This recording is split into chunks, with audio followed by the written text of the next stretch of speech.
All right, welcome everybody to a special episode of the Final Credits. So, if you've heard in recent news, and if you're a Marvel fan, you probably know that we've hit the 15-year milestone mark for the Marvel Cinematic Universe, also known as the MCU. This Streamers, is yay! Yeah, I mean, this is obviously a series that is near and dear to us. Honestly, this is probably the movie franchise that brought the four of us together. Just watching movies in general together and always talking about movies together, especially Marvel movies. So this channel probably wouldn't be here without the MCU in general. So we wanted to do a video about it. We wanted to not get into like the nitty gritty of every single movie and talk about give 20 some odd reviews in one video, but we just wanted to talk about like the brief history of the MCU, how it came to be, what we liked about like the four going into five phases that we've experienced so far, what we like, what we didn't like, our favorite theater moments, because there definitely have been plenty since day one. So so let's just jump right into it. So like I said, this 15-year history, it all came from somewhere, right? Iron Man, Tony Stark, the man himself, Robert Downey Jr., RDJ, Jon Faverau, spearheading the first film as a director. I was thinking about this the other day, actually, and like if you do think about it, at the time this movie came out 2008. Marvel movies weren't doing so well at this point, right? Think of like the previous year or two, 2007, 2006. We had Spider-Man 3 with Tobey Maguire. Obviously, that wasn't a good movie. We had the sequel to the Fantastic Four, another flop of a movie. I think it was a box office failure. Galactus is a mist. Yeah, it just X-Men Last Stand. Yeah, in 2006, that was the third movie I was actually thinking of. So Marvel fans were not eating good around this time, right? No. And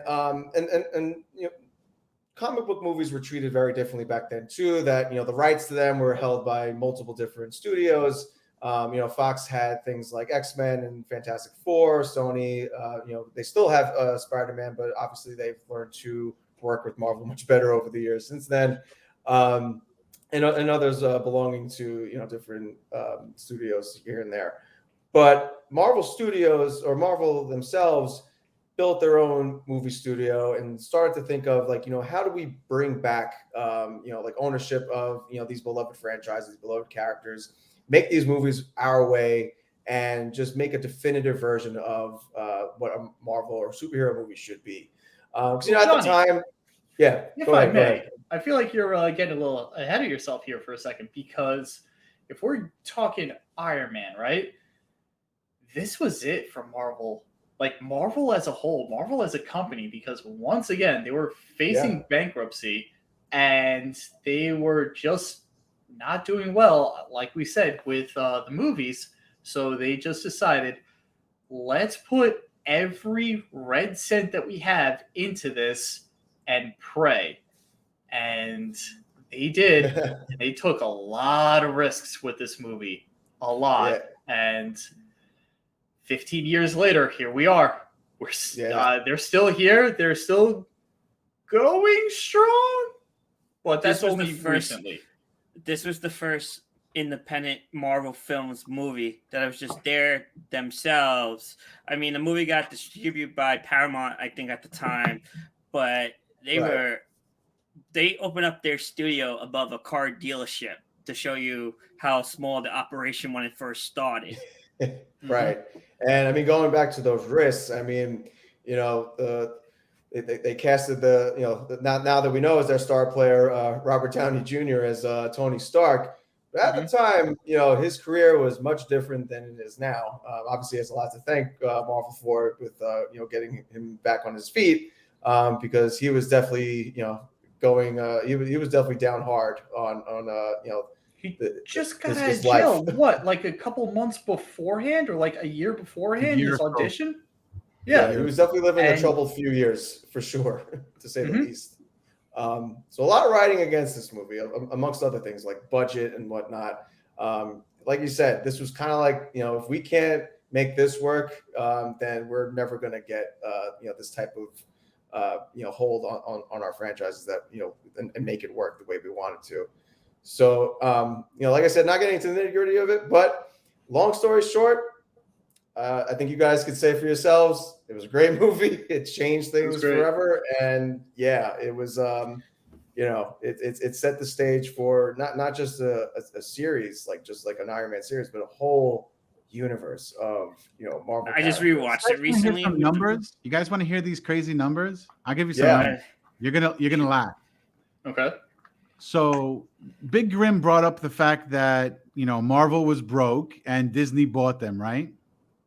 Eventually, Disney bought Marvel for $4 billion. Mm-hmm. Yeah. To this day, so far as of June 2023, Disney has made almost $30 billion off of its Marvel properties just in theatrical releases. Thanks, Jon Faverau. Thanks, Jon Faverau. They made the exact number is $29.1 billion. Yeah, we could round that up to 30. 30 is a nice round. Yeah, number. 30 is a great number. Okay? 30 is a great number. You mean to tell me 15 years ago you paid $4 billion for something and you made what? 5 times, 6 times that amount in 15 years? Those are huge numbers, man. Mm-hmm. Those are huge numbers, and I think they did a good choice. Go ahead. If I could take it back to Iron Man, if it wasn't for this man right over here that introduced me that took me to the theaters to see that very first MCU film, which wasn't the MCU yet. Like, you just felt something different. There was that fun feeling back with superhero movies again. There was just this new excitement that felt so new, and the movie still holds up. Just watch it again with the 50th anniversary. What a foundation they started on. This was the first movie that I saw in theaters 3 times. Went to the theaters 3 separate times to see this movie with different people every time. You are welcome, sir. I remember at the time I was I was eating good as a DC fan back then. We were just coming off the heels of The Dark Knight and movies like that. So I remember Iron Man was coming out. I remember my dad told me about it. Like I didn't, because I wasn't like much of a Marvel fan besides like Spider-Man and all their big hits of characters. I knew of Iron Man, but I wasn't like completely familiar with it. But I remember my dad suggested the movie to me. So like, if you like the Dark Knight, you probably like this movie too, because it's about a guy who's like Batman and he has a suit and everything. This came out before Dark Knight by a couple months. Yeah. Was it before? I remember seeing it before. Yeah, I remember seeing. I saw it after. I'll look it up. Night, at least. Yeah. But I remember not. So 2 things I want to talk about with this movie really quick before we just talk about Phase 1 in general. That I think what set it apart from other films was 2 things. A was that at the end, towards the end, the iconic scene at the end of the movie where up until this point, every superhero obviously had to have a secret identity.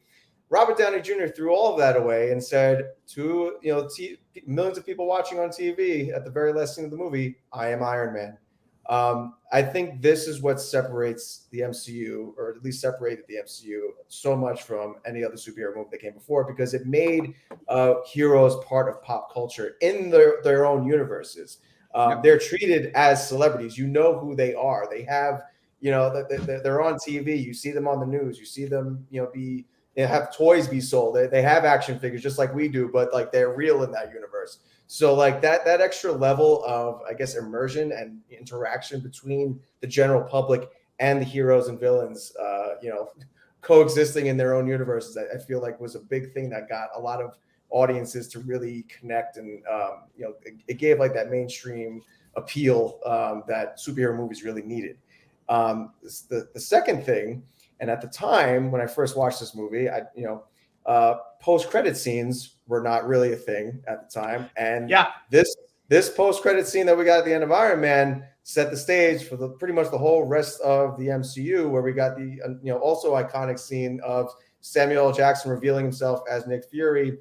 He snuck into Tony Stark's house, turned around and said, I want to tell you about the Avengers Initiative. And Initiative. I didn't see that at first. I remember once the credits hit, I thought that was it. I thought it was, it's a good movie. And then, so let's kind of transition to phase one. I later saw the Hulk movie, who at the time was, it was starring Edward Norton, not, who we currently have. But at the end of that movie, I saw the post-credit scene where Tony Stark appeared. And my idiot brain thought, oh, cool, we're going to get a Hulk versus Iron Man movie or something stupid like that. And then I saw the Iron would have Man been great. Yeah, I thought it would have been awesome too. But then I remember seeing the post-credit scene of Iron Man after that and thinking, oh, they're really going full on in. So let phase one begin. So again, let's in general terms, I just want to talk about like phase one, what you guys thought of it and everything. Because basically, like one word to describe it is just the beginnings, origin, right? You got to start from somewhere. Every main character in the Avengers got their own origin film this phase. In terms of phase one, me personally, this is my favorite phase. I honestly, I do enjoy a good origin story if it's done right. And I feel like with phase one, we got really great origins with a lot of things. Just a quick little tidbit to what Johnny was just saying, though. Pancakes and I, the first time seeing this movie, we were just BSing, whatever, just talking about the movie, how great it was, just whatever. And the credits are rolling in the end, and we're like, oh, there's more. Let's sit back down. And we see the events, and it's not my favorite end credit scene, but it's definitely the one that should be recognized the most, because this is the one that literally, this is what sailed 1,000 ships, essentially, which honestly, no one would have thought of at that point. My favorite end credit scene actually has to come a couple movies down the line, because right after this, we got the Incredible Hulk, which was, again, a lot of people don't like it. I love it. I still love this movie. I thought Edward Norton did a really good job with it. It was pretty decent. That was good. End credit scene, not so much. Cut ahead to Iron Man 2 that came out. This movie I thought actually did very well. I thoroughly enjoyed Don Cheadle in this movie. I wish that we either had him for the first one or Terrence Howard would have continued. But it's Don Cheadle. I can't say no to the guy. And then we got my personal favorite end credit scene to this day. And I don't know why. Yeah. Pancakes was there for me, heard me in the theater. And this is when people didn't know that much, or just left and stuff. And here we just see in the middle of the desert, some shenanigans happen, and out of focus, coming down, the handle of a hammer, and I lost my damn mind. We're getting Thor. Yeah, my God. I think that was the moment where at least a lot of Marvel fans were like, oh, they're serious about this. Like a lot of the movies were at that point were like pretty grounded, but they were like, oh, we are going to Asgard now. Okay. Mm-hmm. And we got the original Thor movie. I thought it was pretty solid. Aside from like the overly bleached eyebrows that he had at the time, but it looks weird now looking back. But that was a solid movie. I think I forget the post-credit scene for that one. Or I'm blanking. Oh, there's a Captain America, I think, right when they uncovered the shield. So Captain America, I want to talk about really quick. That's actually my besides Iron Man 1, that's my personal favorite origin movie in phase one for sure. I think it's just like a nice, solid, like it's not too complicated, just a good, superhero origin action flick. The casting of Chris Evans, I thought he is just as perfect for Captain America as Robert Downey Jr. was for Iron Man. Because you needed like a all good type of guy who just wants to do the right thing and look out for the little guy. That type of character to man the shield, and he did it so perfectly. And it set the stage, obviously, for Avengers, which we will talk about in a bit. But I'll let you guys talk about a few more. Any other thoughts or details you had about the origin movies up until that? With phase one, more the first Iron Man out of all of these. It introduced the concept of Easter eggs and nods to Yes. other heroes in the universe. Like Yes. like with Iron Man 1, when Tony's working in a shop, you see you see the shield hanging on the wall. I think in the Hulk movie, you see Stark Industry sign. I think in a deleted scene from the Hulk, also in the Hulk movie, you see Captain America's body floating in the ice when Bruce Banner tries to kill himself. So that it opened my eyes even more to the interconnecting universe. And oh, look at this Easter egg! Look at that Easter eggs. Now, with anything that comes out today, I feel like not just Marvel. I feel like, oh, let me look up all the Easter eggs for what I just saw. Yeah, and they're not just Easter eggs, right? Like they're not. Well, they're not just Easter eggs, right? Like they are like little signs that these movies are connected. I feel like each movie that we progressed with, they got stronger and stronger, and that was like another like big appeal too. Like that. Well, here's the thing though with that, because you could also tell that like this is like Marvel in its infancy, like still coming out. Because now you mentioned those Easter eggs. Let's jump ahead to Thor. In which case, the big Easter egg for Thor was seeing Thanos' gauntlet, the Infinity Gauntlet, in the Hall of Weapons, which we find out later is a fake, because at the time they just didn't have their story rights. I felt like they were just throwing stuff in the background just to have it in the background. Like, that's what it was. In all honesty, in Iron Man, you didn't need to have a thing of Captain America's shield in there. It was not necessary until they decided to make it necessary in the second one. You didn't need Thanos' gauntlet in the background. It was just nice to look at, and obviously they fixed things, and I just think it was like, at the time it was a nice touch. Now it's like, all right, it's kind of sloppy, but I feel like it can be forgiven because they're just getting like their feet under them. They're just getting the ball rolling at this point. So yeah, like you said, they were in their infancy and they were trying to see what was working for them and what wasn't. But I think they had a clear idea of how to get to Avengers, which we'll start talking about right now. But I think after Avengers is what they had to figure out. And I think during that writing process for Avengers, they were like, "This is holy shit. We can actually do this. Like, let's do it." So yeah, Avengers. I think I don't know if is the official first title Avengers Assemble, or is it just the Avengers? The Avengers. The Avengers. Yeah. The Avengers. I feel like I've heard that subtitle here and there. Yeah, that's Avengers Assembled is a show on Disney Plus. Yeah. No, I know the cartoon was there, but I remember hearing like the movie specifically have that name. But I know like if that was just like Captain America never said Avengers Assemble until Infinity War. Until Infinity War. Yeah, could have been a working title. Endgame. I'm sorry. Yeah, it could have been a working title maybe. But anyway, yeah. So they brought upon Joss Whedon to direct the movie, who people probably remember from the show Firefly. He directed that. Something else I'm probably forgetting. Buffy. Oh, Buffy the Vampire Slayer. Duh. Yeah. So Angel. At the time, he was every nerd's favorite director. I think they for a movie. This is the first of its kind, like a movie that we had a bunch of origin movies from separately made. That these heroes are now coming together into one movie for the first time. Something that's never really been done before. It was a pretty revolutionary movie at the time. I remember like the build up leading to it, like watching like Captain America: The First Avenger, and like I remember the post credit scene to that, where like you see the Tesseract for the first time, and you knew it was coming. Loki returning. I guess if we're gonna talk, another strong point of Phase 1, Loki was definitely one of them, but we'll get to that. Absolutely. In Avengers.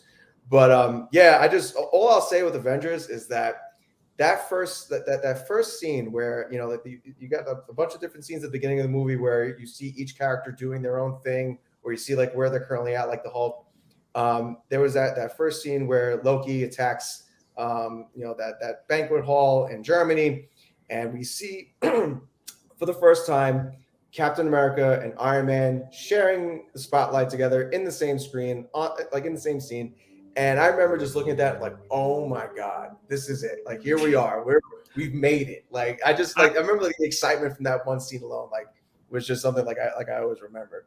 That was and Tony Stark with his own entrance music coming to AC/DC that he put into the jet. Yes. Epic.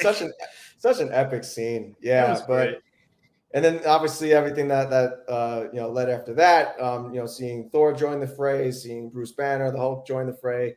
and Nick Fury bringing everybody together with Shield. Also honorable mention. Agents of Shield. Well, I think they started during Phase 2, but we got Coulson in Thor, and he got expanded upon a bit in Avengers. Obviously, he didn't make it to the end of the movie, but we will get to that in a bit. But just again, seeing those heroes come together for the first time, just fighting together. Never saw it before. Just looking back on the first Avengers movie, as we're probably all victim of recency bias with Infinity War and Endgame. But looking back on that movie 11 years ago, you could say that was probably the best told story, the best written story, the best acting. Because I don't know, I still hold that movie in such high regard, as we all do.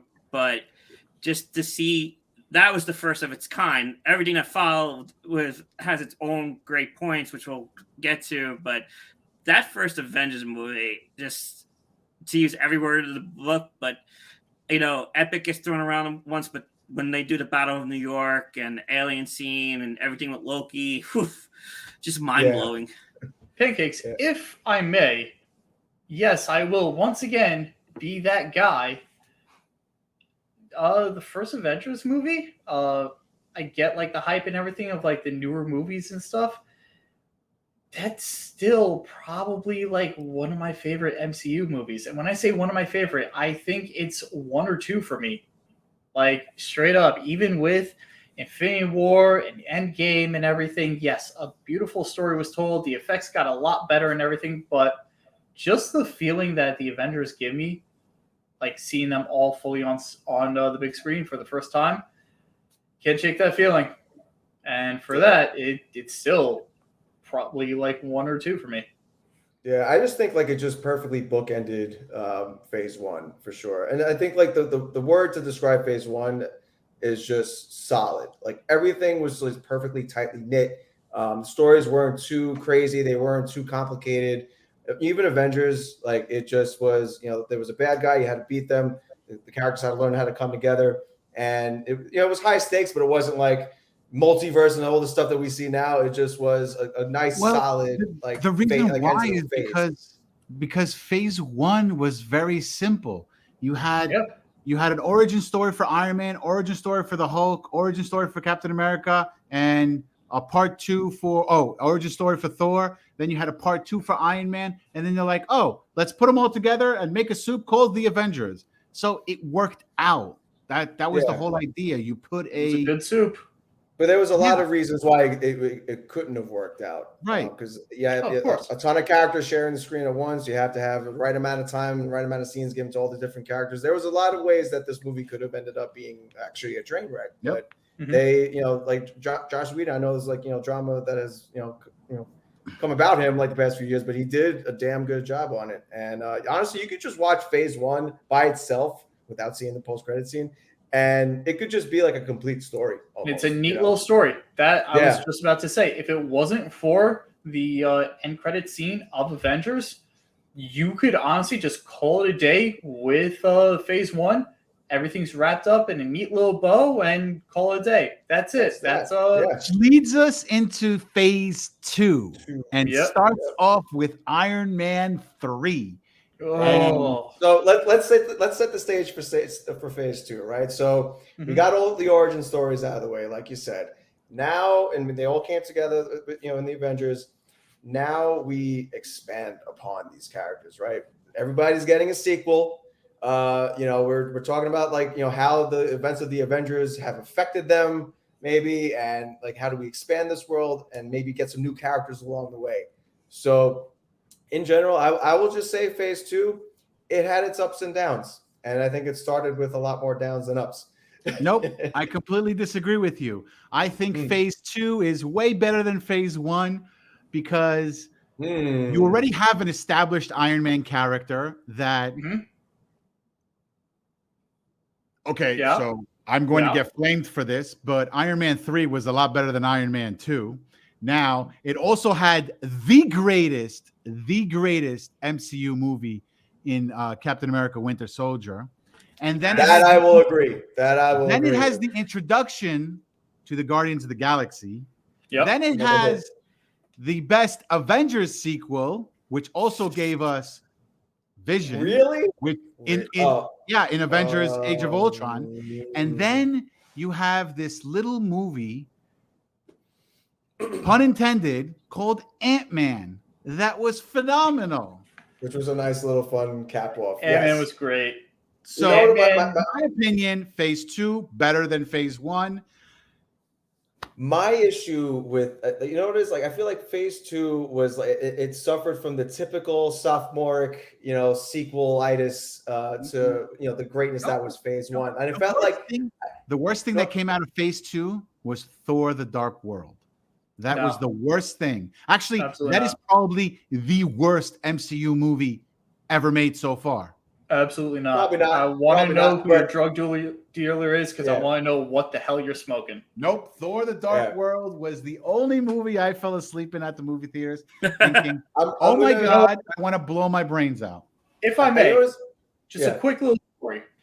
For phase 2, I actually was invited to go see in a theater in I remember this. Yeah. Basically to see every Marvel movie to come out up to Age of Ultron. And I'm like, it's just a huge Marvel movie marathon. We only had like 10-minute intervals in between each movie to just like go pee or whatever the hell. And I was asked by multiple people every single time, but Grim, how are you going to sleep? That's a long time. And my answer to every single one was simple: Iron Man 3. Because Iron Man 3 is one of the worst movies that MCU has come out with. Spade, we have argued with this forever. This war is never going to end, but I don't want to do it here. If I Thor: The Dark World, worst. It's Iron Man 3. Ever. It's not even Iron Man 3. We can debate this. We can debate this in another. We can debate this in another video. If I can interject for a moment, with phase 2, Captain America: Winter Soldier gave us the introduction of the Russo brothers, who took over the reins of the MCU for years to come. And God, do I miss the Russoverse so badly. I can't believe next year that movie's turning 10 years. But hands down, you take out the Avenger team-up movies, hands down, Captain America: Winter Soldier is the best MCU movie. Thank you. It still holds up. Yep. It's the most grounded, if not the most grounded, one of the most grounded, if not the most grounded movie. It's a political thriller. You have espionage. It's a spy movie. I mean, you still have your superhero movies. Just the elevator scene alone, and it didn't have any loose ends in its story either. Like it tied everything up. Yeah. And the Russo brothers have said like they specifically wrote this movie to make sure that nobody could point anything out that was wrong with it. Like here's the best part. Here's the best part about Winter Soldier. Ready? Take out the fancy costumes, and it's not a superhero movie. No, it could have been a Rambo movie. It could have been an Arnold movie. It could have been anything. What the beautiful part was to me. That's the best part about it. And that set the standard, in my opinion, like how this world actually is, like with all the other crazy shit going on. It's like everything, like, and then we had the Guardians of the Galaxy right after that, which is obviously like on a cosmic scale crazy. But I remember watching that movie and thinking like, well, things like Winter Soldier still happen like down on Earth. So like while all this crazy stuff is happening with the Guardians of the Galaxy, like people still going to work. There's like the government still work, doing the usual thing. Like it's that anchored like the MCU really well in that sense. That at least the first 3 phases, I feel like all kind of came down to that. Like as crazy as things got. But like I said, phase 2, some downs, some ups. I will say when it comes to Iron Man 3, no movie has disappointed me more than Iron Man 3. Thor: The Dark World. We're going to get to that in the next phase, I promise you. Yeah, but Thor: The Dark World, I just thought it was boring, but it was whatever. And then, after that, the rest of the phase just like came up from there. Avengers, Age of Ultron, that disappointed me a bit. I felt like it was a big commercial for the rest of the MCU. But one thing I wanted to say when I was saying they were going through their sophomoric phase, I felt like they were a little big-headed this season, that they came off the success of the first Avengers. They were like, oh, we are untouchable now. Like we were, then this was the phase that introduced the Agents of S.H.I.E.L.D. show. So they were expanding into the television realm. They were discussing plans for Netflix and like things like that. We So I saw that felt with like Retcon. I felt like they were going a little too a little too crazy with the everything is connected thing, and they were just like, oh, we're going to use the next Avengers movie as basically a commercial into the following phase, which we'll talk hang to on a second with that, Johnny. shortly.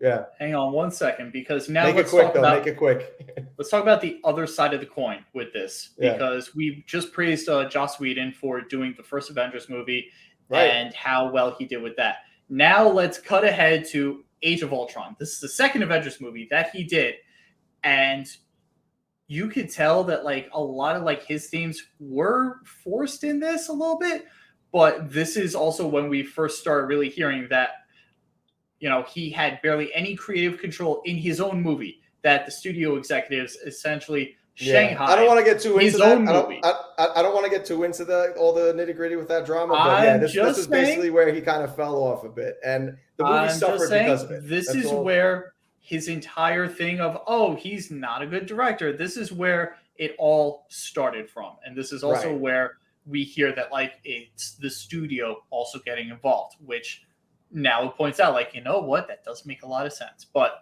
as you were saying, yes, let's move on to phase 3. But that was a blessing in disguise. That was a blessing in disguise because Well, it was the last movie he directed for the right. MCU. But For the he was MCU, definitely yes. he was yeah, definitely because going to be chosen. he claimed like he couldn't deal with the stress anymore of the studio of just like no, you need to do this, no, you need to do that. It's like, dude, leave me alone.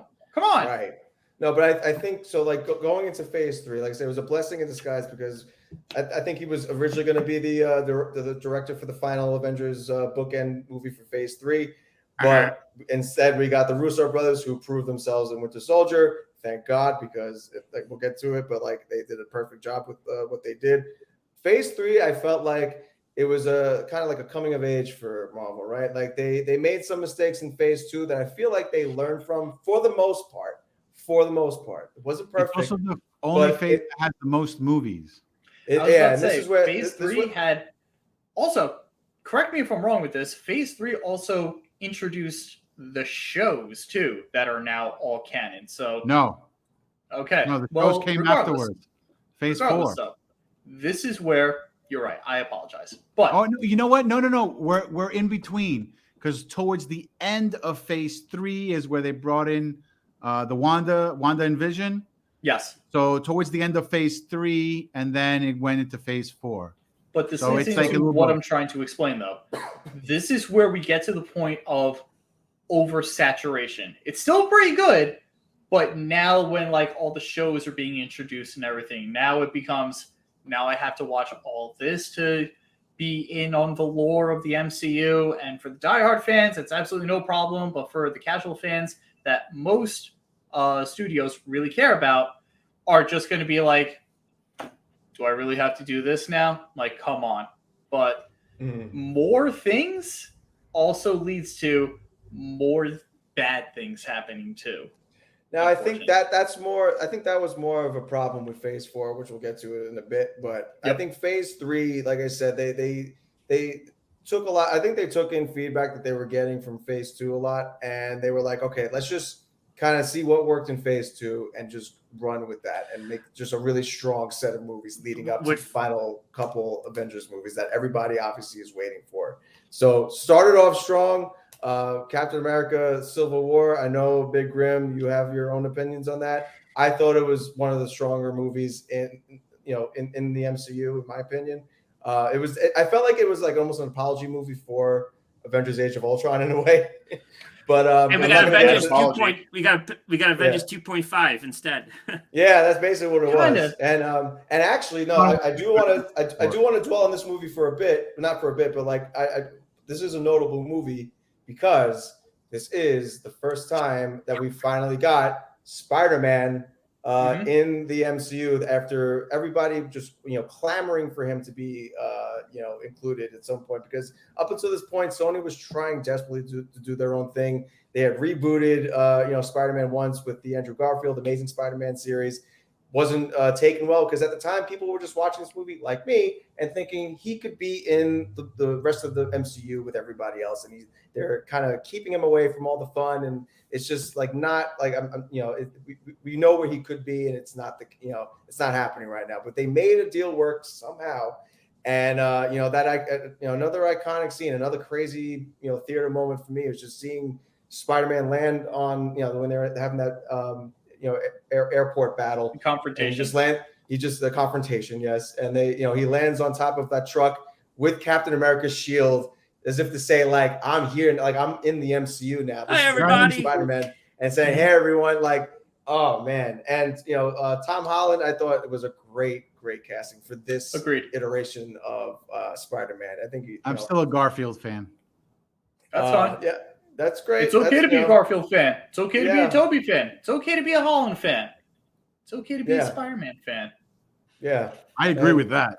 Yeah, no, for sure. But it was. I remember like we were eating good as like MCU fans, around this time, because we got his introduction there. We shortly after, I think the following year or later that year, as Civil War, we got a Spider-Man Homecoming movie, fully starring Tom Holland. We got to expand on his character there.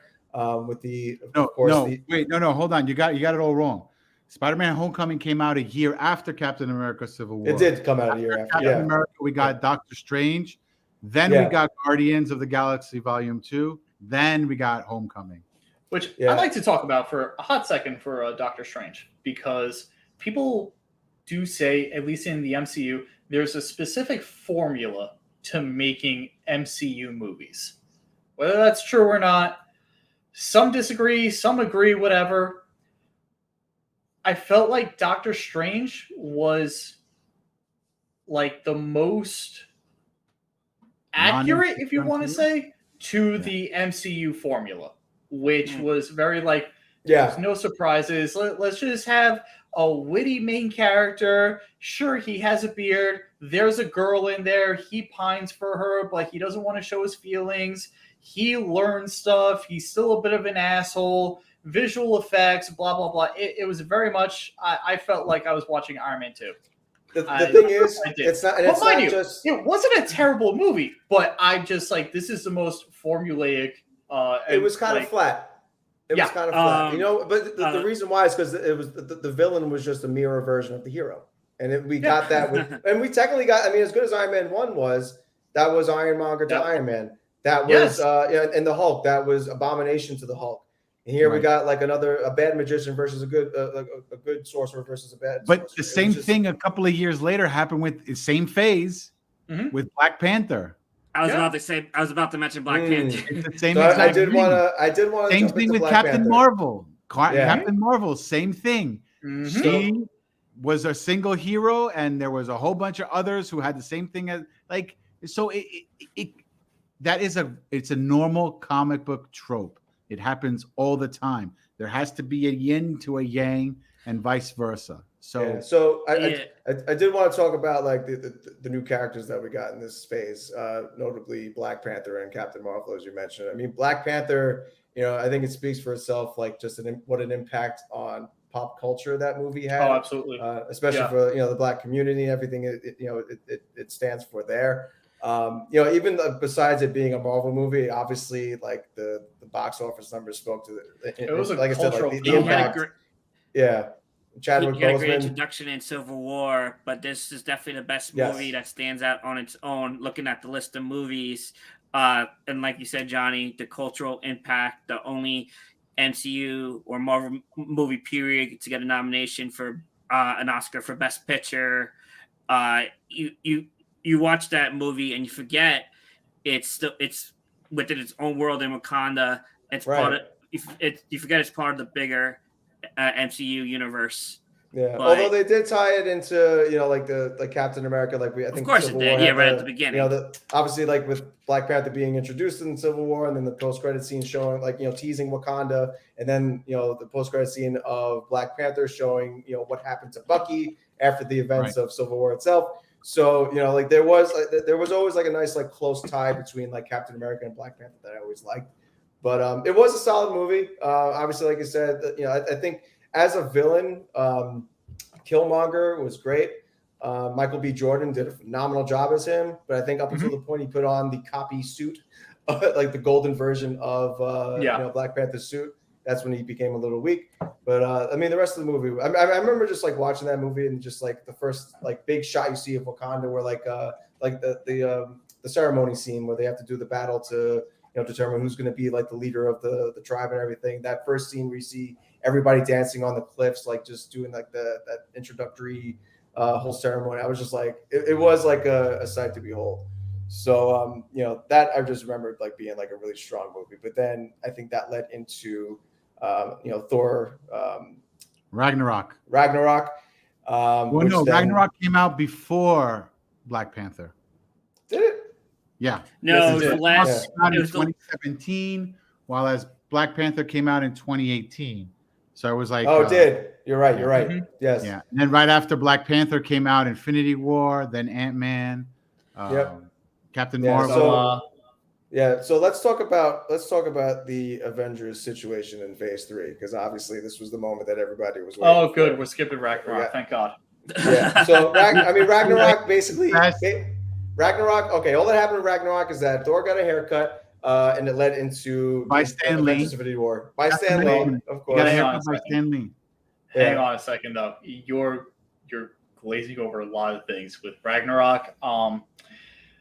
Ragnarok was essentially the Kevin Feige essentially saying, "Hey, no, you're not going to get another Hulk movie, no matter how much you want it. World War Hulk? Nah. We'll dress him up as a gladiator and throw him in a Thor movie. That'll work." But right? they couldn't give. First of all, hold on. If you're going to mention that, you have to mention the backstory as to why we can't have a World War Hulk movie, or any standalone Hulk movie. Marvel does not own the distribution rights for the Incredible Hulk. So with that being said, Hulk can only be another character in another movie. So this is why have a title movie. Ragnarok. Right. Listen, man. They managed to get Spider-Man. They managed to rent him whatever you want from Sony. They could have done the same thing for Hulk. They should have. No, I agree with you. I agree with you. Paramount that owns it. Regardless. It's Universal. It's Universal. Regardless. Universal doesn't want to give it up, man. Yeah. Same thing with Namor or Namor. They're not giving that up. They own the rights to that too. That's why you'll never have a movie with Namor only. Yeah. Infinity War. It was what it was. Nabor's name again, please? What? No. Can you say Nabor's name again, please? Namor. All right. Now we're moving on before Big Grim gets too aroused. All right. So the big thing about Ragnarok, obviously, the end of that movie led into the first scene in Avengers Infinity War. This was the movie that we were all waiting for. This was like where Thanos, who had been teased throughout the last couple phases, is finally getting the spotlight. We're seeing what he's up to. We're seeing who he is as a character, as a villain. We got Josh Brolin playing as him. Another perfect casting by Marvel. Cable himself. And this was a really, honestly, this was my personal favorite MCU movie. Like a little bit right above Captain America Winter Soldier, just because of how different it was and how it told its story and how perfectly it looked and how perfectly it was written. This was again, the Russo brothers who did Winter Soldier came back for both this movie and Endgame, did a phenomenal job. But the thing is with this movie is that Thanos was like the secret protagonist of this movie. This was his movie. This wasn't an Avengers movie. This was a Thanos movie. He was on his quest to get the Infinity Stones, snap his fingers, have the population of the entire universe, and rest, as he put it. And have everybody be grateful for what he did. How this tied in everything that we had gotten up until this point. Like now we're seeing the Guardians of the Galaxy get involved with the Avengers that we've gotten up to this point. Spider-Man, everybody just coming together like this big. Like if you thought Avengers 1 was the an impossible feat, this I watch it to this day and I'm like, how did they pull this off? I mean, I know it's a two-parter with Endgame, but like this is its own movie. Again, this could be something you can watch by itself if you wanted to. That's honestly how I feel that they couldn't manage to pull this off, because you could have anything like one movie versus an entire season of a show. You will always get more character development. You will get more anything out of a TV show because you have more time to drag things out. And Right. yes, I somewhat agree with you, Johnny, for Thanos, but that's all. It only works because it's a two-parter. Is he the protagonist? In the first one, yes, but then we actually do see like the story be expanded more so, and he slips right back into antagonist mode versus the OG Avengers, which to finish up Infinity War, like to your point, Johnny, like how different it felt. It's like no matter what the heroes try, like Thanos was always 10 steps ahead, 15 steps ahead. He started the movie with a Power Stone. Like we knew it was a losing battle. But what I want to get at with this movie is what I mainly want to talk about with you guys is that, the end, obviously. We knew it was going to be a two-part for a reason, but that scene where he snaps his fingers and you see that he has this little scene with little Gamora in like the spirit realm, but then it comes back into reality. Thor's like, what did you do? What's going on? And everybody, we were all together. This was like, at this point, we were all like watching these movies together. We were all in the theater together. It was an event.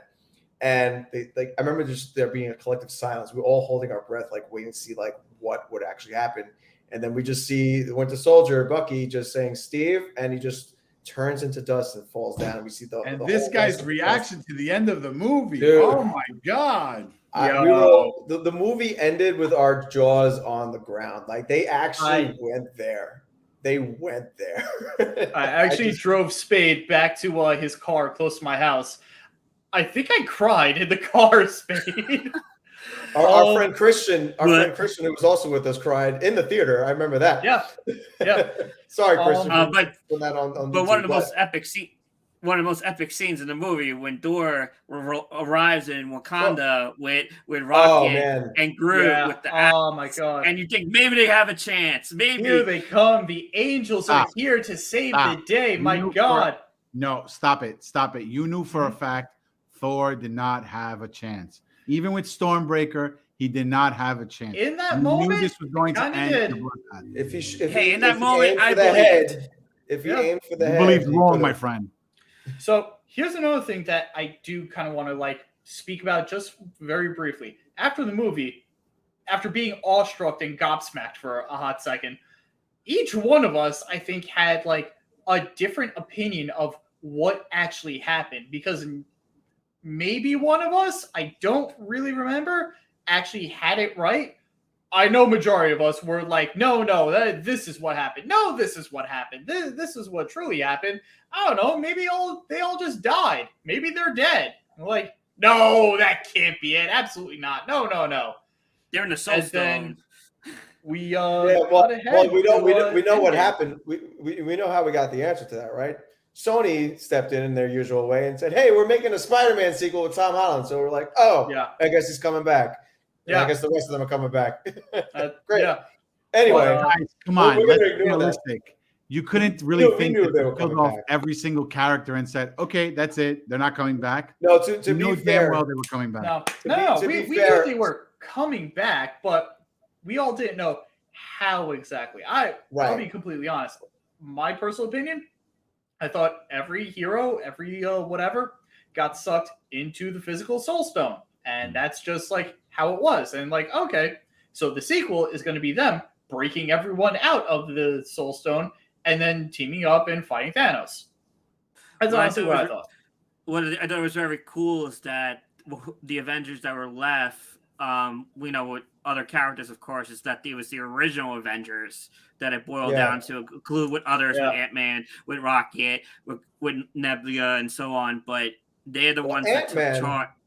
Ant-Man, well, he was spared, but we found out how he was spared in his sequel movie that came out after Infinity War. We got two movies in between Endgame and Infinity War and Endgame. That was Ant-Man and the Wasp, Ant-Man 2, and Captain Marvel, which we had gotten a tease of her in the post-credit scene of Infinity War.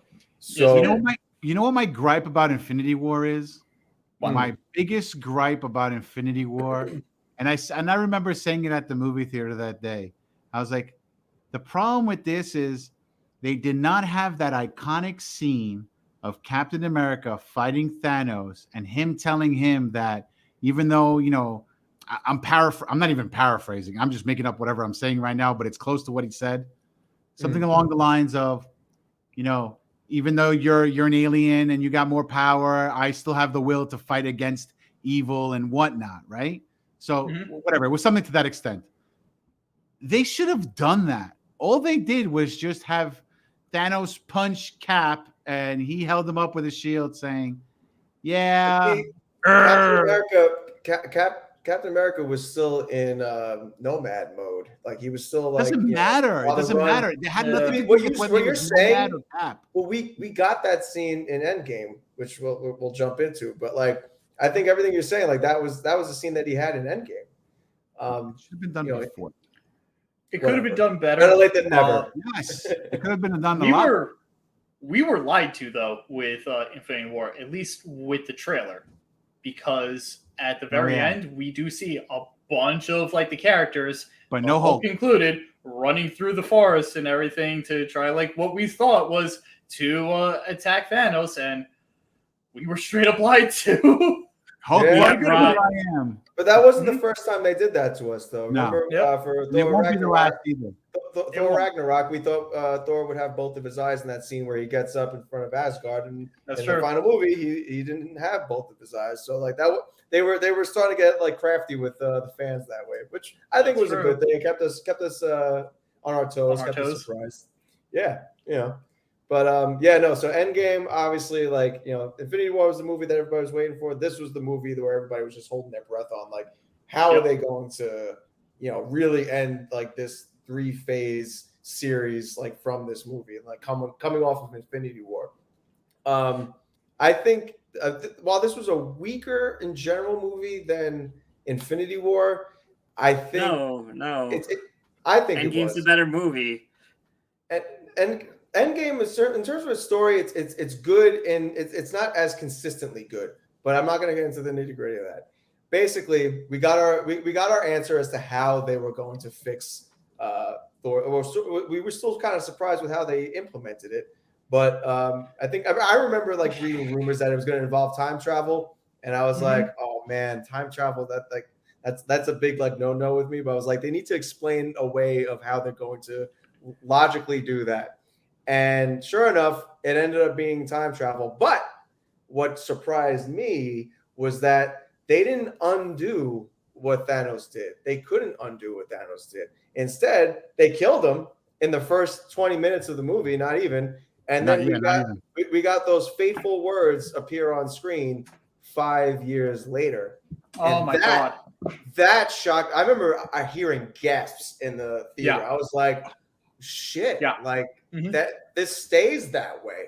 And they're going to progress, like they're going to move on for 5 years. And we see how the world has moved on in 5 years. And it was just like surreal to watch. Wait, didn't it take 5 years? Hold on. I think you got it confused. Didn't it take 5 years for them to find Thanos? No. They found him instantly because Nebula knew where he was. And Nebula found where he was. Okay. Like she knew, So they went there instantly and like in their crazy rocket ship, and that Rocket Raccoon built. And they found him, and Thor killed him. Went for the head the right way this time, and that was it. And he said that he already destroyed the Infinity Stones, so there was nothing they could do other than go back in time or go to other parts of time where they could get Infinity Stones, bring them back, undo the snap itself, but it would only be undone 5 years later anyway. So everybody who got snapped is now 5 years behind in time. So that was done purposely. Hold on. That was done purposely because, of course, because Iron Man had said that he doesn't want to change anything because at that point he had a kid, people have moved on. So he's like, if we revert everything back to what it was right before the snap, he wouldn't have his family. Right, his family. So it needed to be done 5 years after. Yeah, no, I agree with that though, because we see like how each surviving member has moved on and has like built a life afterwards. But that we had the scenes where like they have to go back and they use so Ant-Man comes back obviously because of a very lucky rat.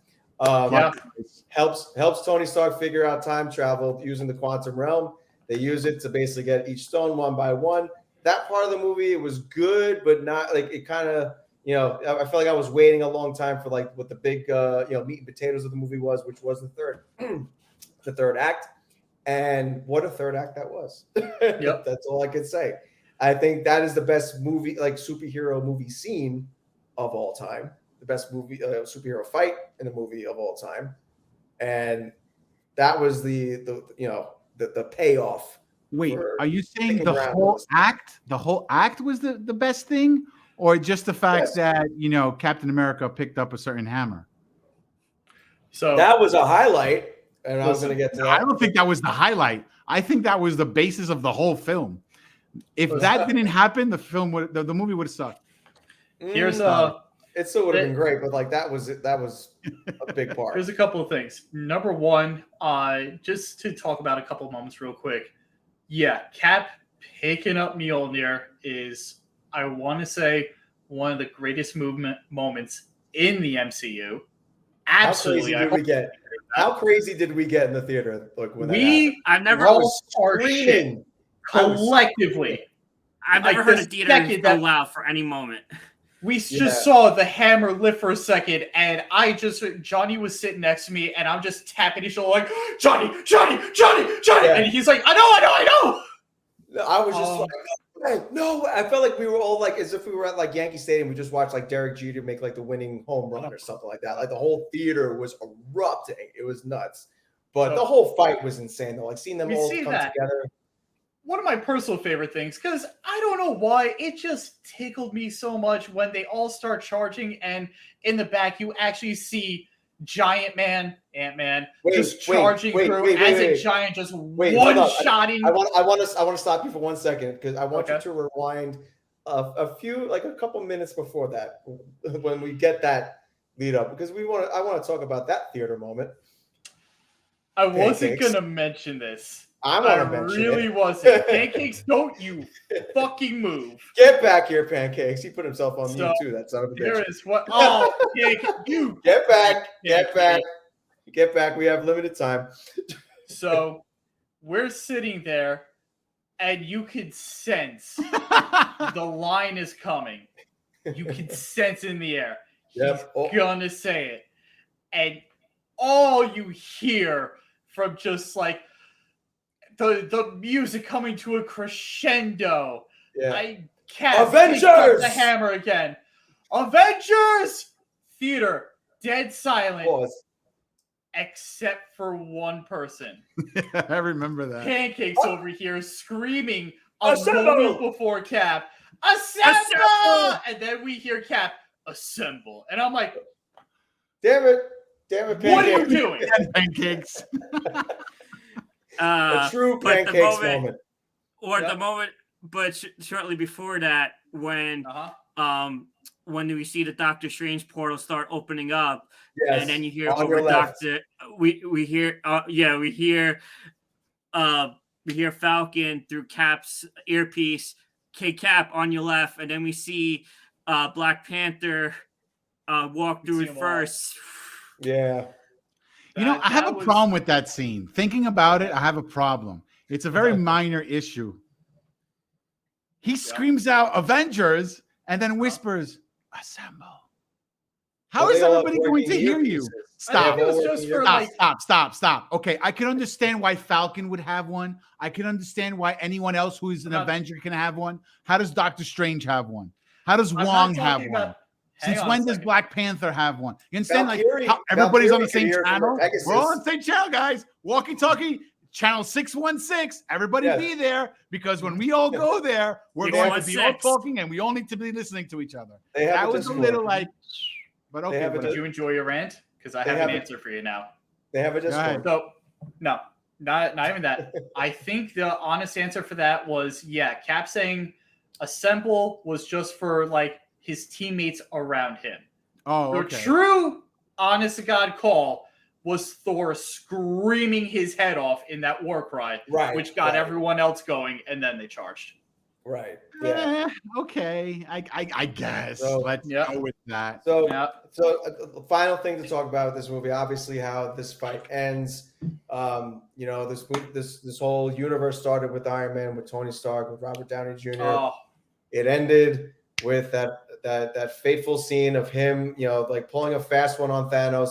He had his own gauntlet built from his own technology at that time, which was freaking crazy. And he got the stones. Thanos thought he had him with the snap, and it's just a clunk. Oh, it's not working this time. What happened? And he turned around, he see Tony Stark. He had him. Everybody was like, "Oh man!" I was visible gasp from the entire theater yet again. And like, yo, the same 3 words that started this universe was the same 3 words that ended, like at least that capped off the first 3 phases. I am Iron Man. Snap. Away with you, Thanos. Away with you, all of Thanos' henchmen and everybody, his army, and everything is we're all just back dust to in the normal. wind. But It is the most narcissistic thing you could ever think of someone like Tony Stark to do. no, Because but you know what? of all the It was things he could say, it was a beautiful moment. Iron Man. Yeah, But that's who he is, and you know what? It showed the full circle of his growth as a character. Because in the beginning, yeah, he was the biggest narcissist in the world, and he probably still was at that time.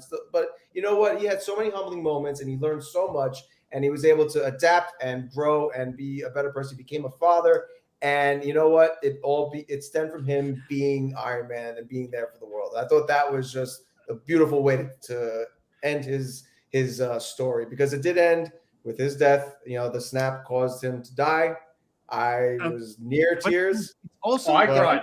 Funny, I cried. If you think about it.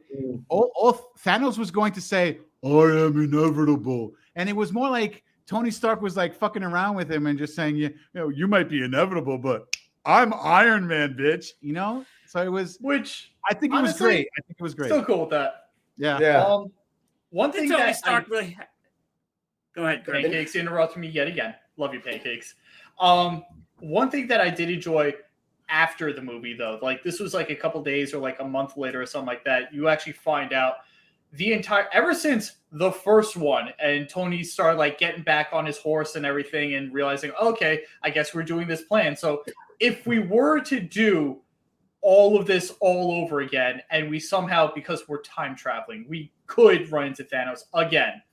The real plan over here is to, while making like my own gauntlet, I'm actually going to synthesize my own suit to hold the stones for a hot second. So honestly, the fact that Tony really did think that, like, okay, like here's the backup plan. If Hulk can't do it, I'm going to do it. Also really hit home for me too. Okay, so it's to touch upon what Grim just said.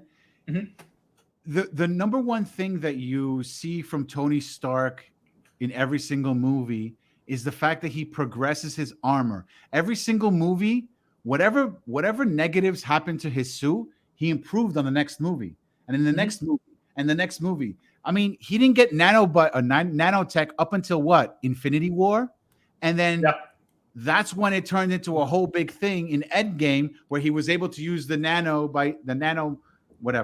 to be able to steal the stones off of Thanos. So in actuality, every single movie that he was in, there was major upgrades to his suit, which was not many people realize that until after watching every single movie multiple times. They're like, oh shit, his boot jets over here didn't work, so he improved them, and now even though Spider-Man has a Iron Spider costume, he can now have boot jets up in the air, or he has oxygen, whatever. Like, he improved on every single thing, and it's a nice callback to things that he was able to do to things that he is now able to do.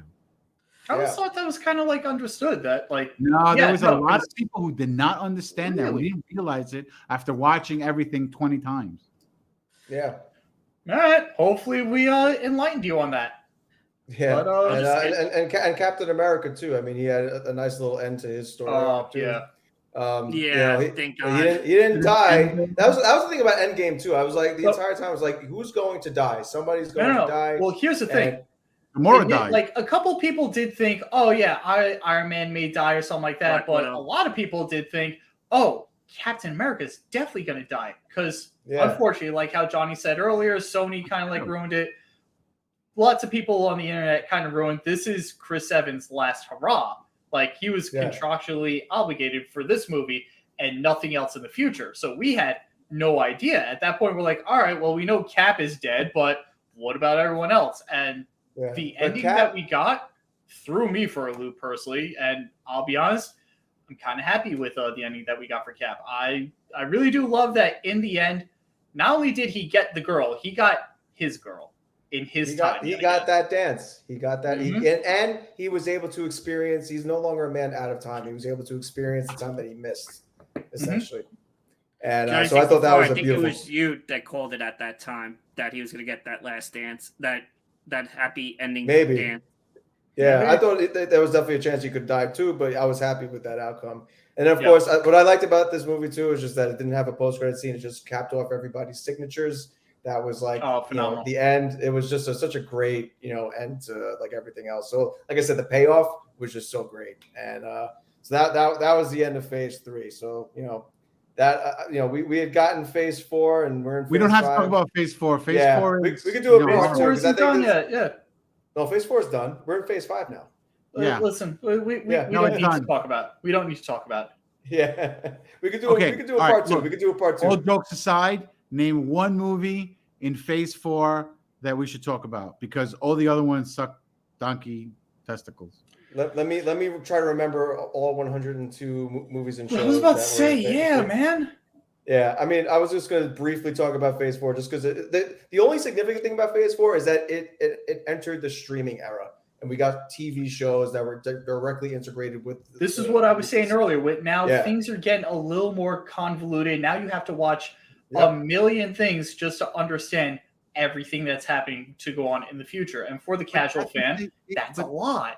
But that's what Yeah. they want you to do, Grim. They need Yeah, you. they hook want in. you to do that. But And for you the can- casual fan that doesn't have a lot of time in their day or have to set aside time for the day, to them, it's work. It's like, I just punched out of work an hour ago. Now I have to punch back in and watch 3 shows?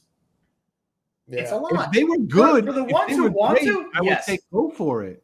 Yeah, But they're no, not. again, us, depending on the show, I enjoyed the crap out of WandaVision, Loki, Falcon and the Winter Soldier. I enjoyed those. I thought they were great. But for people who like, oh no, like if you tell someone who is Hawkeye. kind of like into like Marvel somewhat, but not super into, it's like, oh yeah, now you have to watch this show. Okay, great. Now you have to watch this next show. The thing is that Okay, the now you more- have to the watch a more you third put show. out- What the hell? The thing is, the more you put out, the harder it is for new people to get in, because you just have more movies and content to watch. But them getting into streaming and going buck wild with that, like all the other streaming services, it hurt like the Marvel brand almost, just because like it was more quantity and less quality, and we got what we got in Phase 4, and that's all I can really say. The about best that. Well, part- Phase 4 wasn't leading to that big bad, that big Avengers team up that was lacking in that particular Right. stage. And that was another thing too, but it didn't best- need it. I don't think it needed it. But The best go part ahead, about Spade. Phase 1, 2, and 3 is the fact that you could pick any movie. Having not seen any of the movies, you could pick any movie out of all those and watch it and still understand what's going on without having the context of the previous movie or anything else. Right. While as in Phase 4 and the future, you need to have watched everything in order to understand what the hell is going on. Yeah. You can't And just it- pick a movie and say, oh, I'm going to watch Shang-Chi. No, because you need to watch this. Oh, well, I'm going to go watch, No Way Home. No, because you need to watch the other one. Like, you understand? It doesn't Yeah. work that way with all the rest of them. Yeah, If I think we're the gonna only talk notable about- thing. Go ahead, Big Room. If we're going to talk about Phase 4 for just one movie, I feel like you can talk about all of them, but one of them needs to be talked about, I feel. Wakanda Forever. No. Okay. No Way Home. Thank you. Yeah. Yes. Yeah, it has to be that. Yeah. No Way Because- Fan service. I love the this- movie. Fan service all the way. That's all it was. This I really don't want to review that movie, but like this was the phase that we got the multiverse, and I promise I'm not going to get into everything I think No. about the multiverse. Johnny, It's But- the best Spider-Man movie. Yeah. No, Johnny, it's not I'm the best telling you- Spider-Man movie. you Yes, it have to do that video. I know. For You have to us. let me do it. Y'all have to You let me have do to- it. So No problem. all right, just for a hot second, No Way Home. This is like, because the iterations of Tom Holland Spider-Man, I always felt like it was Iron Man Jr. for a hot second. I really always did. And it always bothered me. But with No Way Home, I finally felt like, you know what? Now he's Spider-Man. Now we got like the things that he needed to become the actual Spider-Man. He got help along the way with fan service, and that is okay because it was kind of great to see Toby and Andrew again in costume, as well as the loved villains. every second of it. William All Dafoe, the callback villains who reprised their roles, every one of them. Perfectly. Like, this was. I will say, this was William Dafoe was the strongest in this movie than he, like, as the Green Goblin than he was in the first Spider-Man movie. Absolutely. Yeah, I loved him so much more in this movie than the first Spider-Man. But it was a lot of writing plot holes and inconsistencies, a lot of stuff that had to be sacrificed to make this whole thing work. And that was, I think, was the overarching theme of Phase 4 in general. We want to see all these cool new characters doing these things, like fighting each other on screen. We got, like Agatha Harkness in WandaVision. We got, Shang-Chi. We got the Eternals. We got this cameo. We got that cameo. It's just a bunch of, it loses substance because, like, when that stuff happened in, like, the first 3 phases, it meant something for the story. And, like, there was a certain interpretation of that character that we got that maybe wasn't in the comics that was just, it made sense. Here, it's just, they just want to throw everything at the wall. Like, it's cool that they make everything really comic book accurate, but, like, at the same time, it doesn't give any surprises. You just feel like you're putting the characters there just to put them on screen and make a spectacle for 5 minutes, and then you move on to the next thing, and it doesn't really matter. So, like I said it earlier, No Way Home was quality. Like, right. Like, No Way Home, I felt like was the epitome of that in Phase 4. That, like, that was the whole running theme. But and then we're currently in Phase 5. We know what's coming in Phases 6, 7, and 8. However much else we got. We got Kang and all that, and more multiverse stuff on the way. More TV shows on the way. Yeah. Slightly less because I think Bob Iger has since gotten back onto Disney and took a look at the issues that have been plaguing Marvel since Phase 4 and all that stuff. And he's like, we got to scale back on the quantity and up the quality again. So they're learning from their mistakes once again, and maybe we'll have another Phase 3 moment where we'll see good content that clearly is showing that they learned from their mistakes again. But again, MCU is obviously a very special series of movies to us. We've gone through so much with it, and anybody who was born at the time of Iron Man 1 is now in high school. So it's it's been around for a long time, and we've been through a lot with it, on an emotional scale and a fandom scale.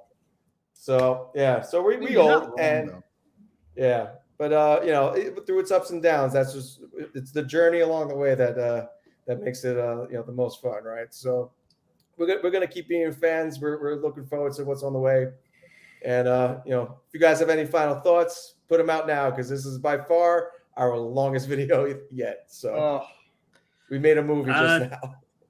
The MCU, especially those first 2 or 3 phases, laid the foundation for my love for movies, and I'm glad it brought all of us together. Hence this project we've been going on for the past 6 months. So the MCU means everything to me in so many ways. I love you all. You just totally like made me think of the scene in No Way Home where like Andrew Garfield's like, I love you guys, and like the other 2 Spider-Men are like, good. That was the intent. Yeah. Good. All right, let's go fight. All right, roll credits. All right. Roll credits. On that note, roll credits. We out. Roll credits. Roll credits.